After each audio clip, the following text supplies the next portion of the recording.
அண்டா புழுகன் ஆகாச புழுகன் அப்படின்னு கேள்விப்பட்டிருக்கீங்களா? காலங்காலமாக அந்த வார்த்தை நம்மளை தொடர்ந்து வந்துக்கினே இருக்குது.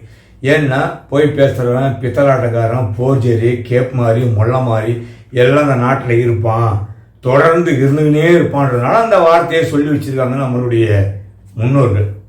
யாரெல்லாம் சொல்லியிருக்காங்க அப்படின்னா, சாணக்கியா ஸ்ட்ராட்டஜிஸ், இவர் பெரிய உலகம் முழுக்க ராணியெல்லாம் பிடுங்குறவர். இவர் திமுக 145 160 வரும், அதிமுக 50 65 வரும், தாவேக 13 18 வரும், மற்றவை 5 8 வரும் அப்படின்னு சாணக்கியா சொல்லியிருக்கார்.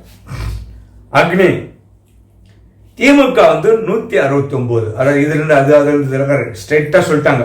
திமுக 169, அடுத்து அதிமுக 64, தாவேகா 1, அதுக்கு அடுத்து மற்றவை ஒன்றும் கிடையாது அப்படின்ட்டாங்க. அதுக்கடுத்து CNN நியூஸ் 18 திமுக 103 113, அதிமுக 114 124, தாவேகா 4 10 ஆச்சா.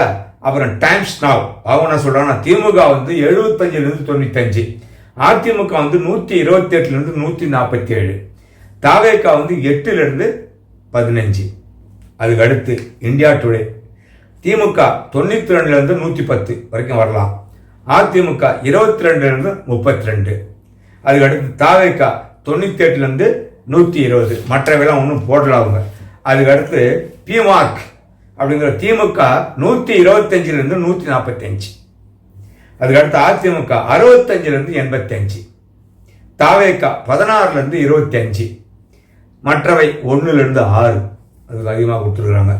ஆக்சிஸ் இந்தியா திமுக 92 110, அதிமுக 22 32, தாவேகா 8 120, தாவேகா, மற்றவை ஒன்றும் கிடையாது. இப்படி ஒவ்வொருத்தரா தன்னுடைய பொய்யையும் புரட்டையும் அவுழ்த்து விட்டுருக்குறாங்க.